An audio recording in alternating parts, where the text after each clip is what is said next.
Father Vitaly Novak, a member of the Congregation of the Mission, who leads Depaul International's work in the Ukraine. Thank you.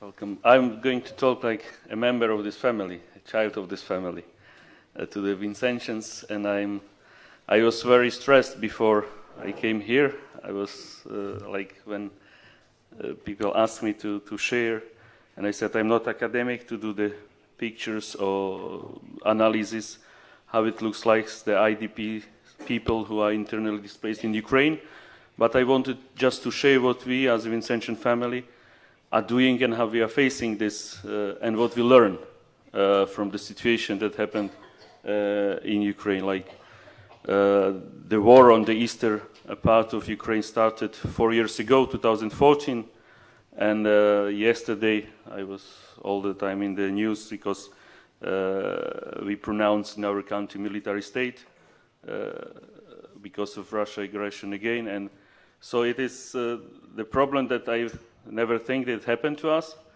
I just want to go very quickly where we are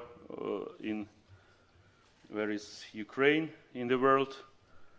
It's here, you can see our neighbors, and the hymen of all armed conflict in eastern Ukraine is critical. 4.4 million people affected by this clash and crisis. The regions from where in Ukraine comes people, where they started to, when the war started, they started just to run and save their lives. They are coming from east part of Ukraine, where is the armed conflict, and Crimea. When it was occupied by Russia, many people ran away because they were persecuted of who they are, if they are Ukrainians, and this is the zones from where Ukraine got these people. So they had to save their life directly to run away because of this all modern army conflict that is artillery shoots like 30-40 kilometers. One village could disappear in a few minutes. So 3.5 million people require humanitarian assistance and protection. And other key figures, the shelling of urban areas and civilian infrastructure means that 60% of the people living along this war borders, which is made now new, affected by shelling regularly, and almost 40% are affected every day. It is every day going conflict. My friends who are there are calling me daily, and they say, today we lost how many people? Last day, every day it is shooting there. Like food insecurity has doubled since 2016, within 1.2 million people food insecure.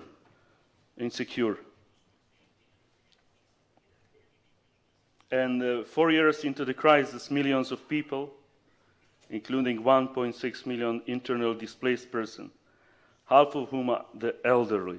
This is one of the biggest problem, and as my colleague just said, these people are out of illegal protection. Like if you think about their pension, they lost in the territory, and now they have to get all this legal situation, documents to get pensions in the new territories.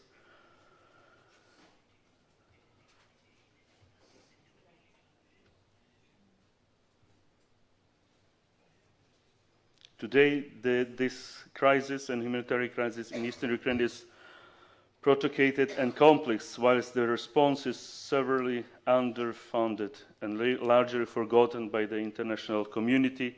We knew few years, we just, only yesterday when I was listening the news, our government and many people say the world starts to hear us, what's happening in our country. This is stats I am using from last researchers in Ukraine.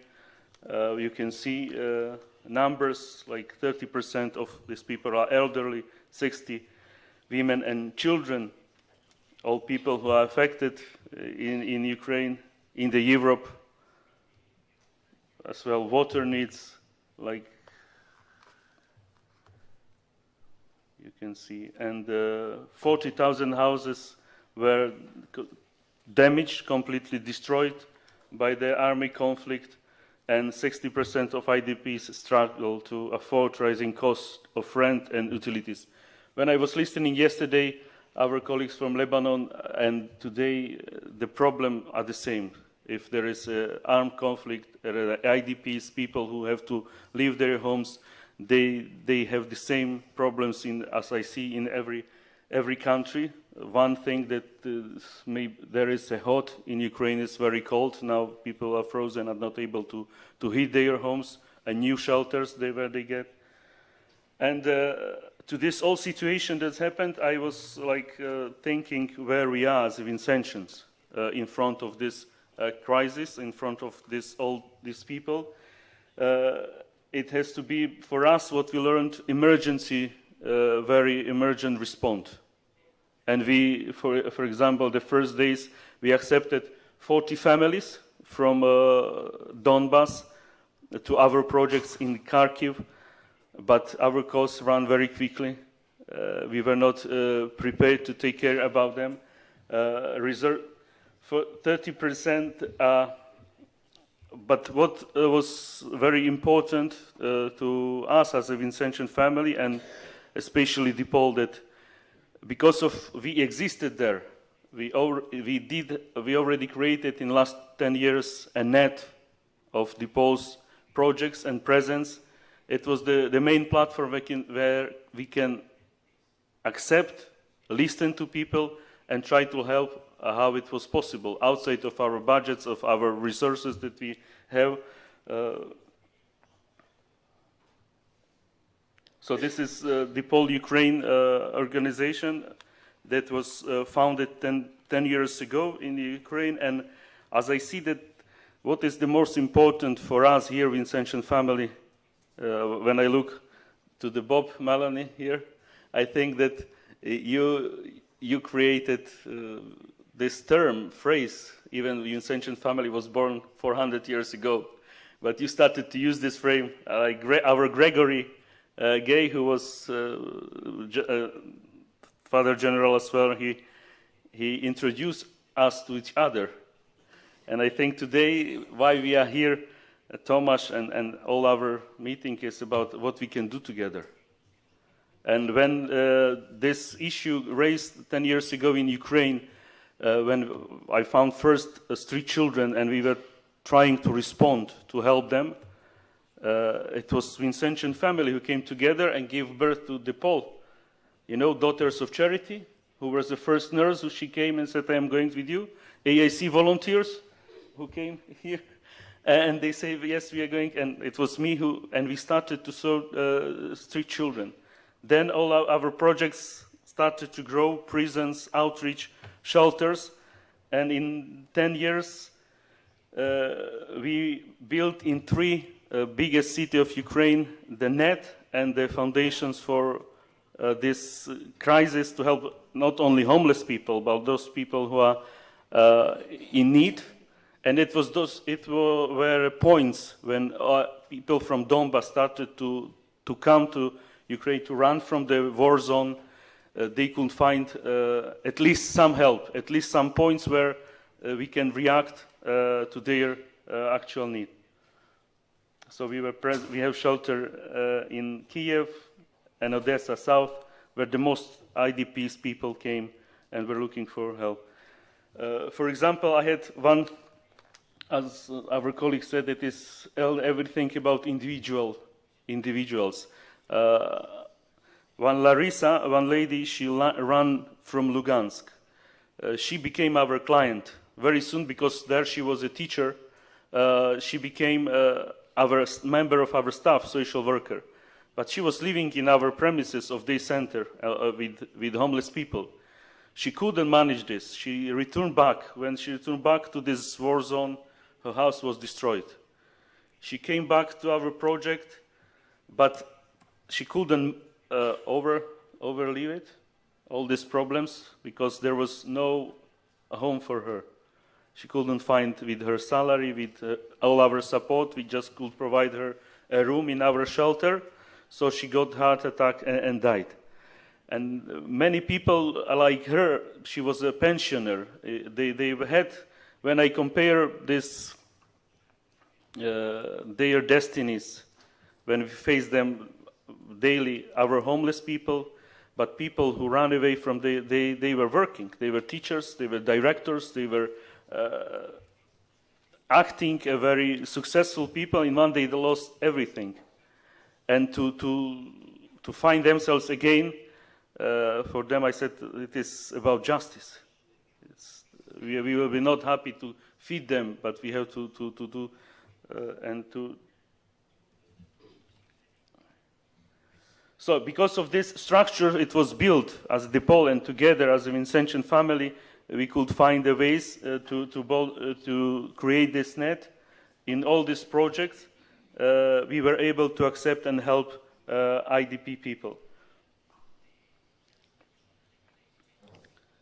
The most important things that we learned at the beginning, it is the charity and justice is coming together. Like because of our lawyers in the Depaul, we were able to help these people to get their legal papers, their legal to get pensions back and to have something to live in the new territories.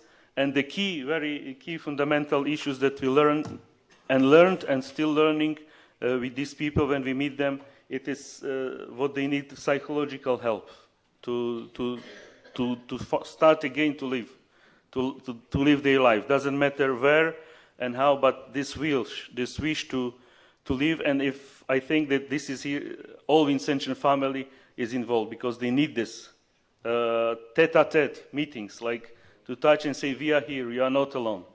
Because for them it's the most okay, thank you very much.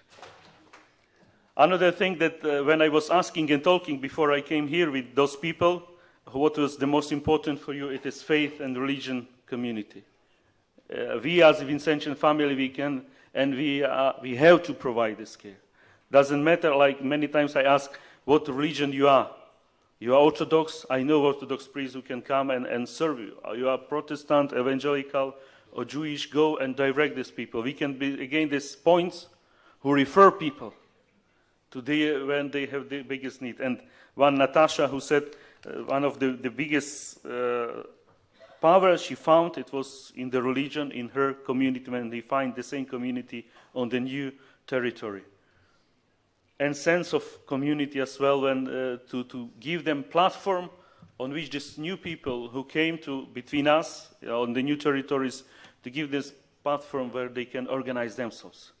And then what I learned from that these people, internal displaced people, are helping themselves the best if they have this platform and this community. They, like Natasha says, she was a director of a car company. Now she starts a bakery.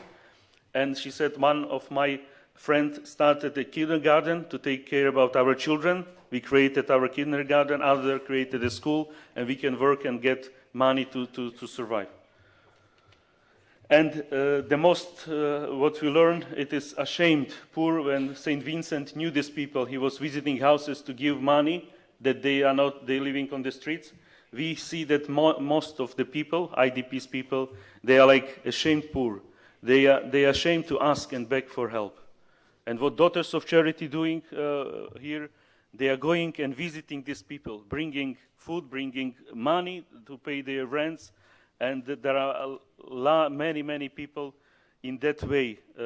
They are ashamed to say that, because like if she was a teacher, or a director of the school now to accept this, I need the help.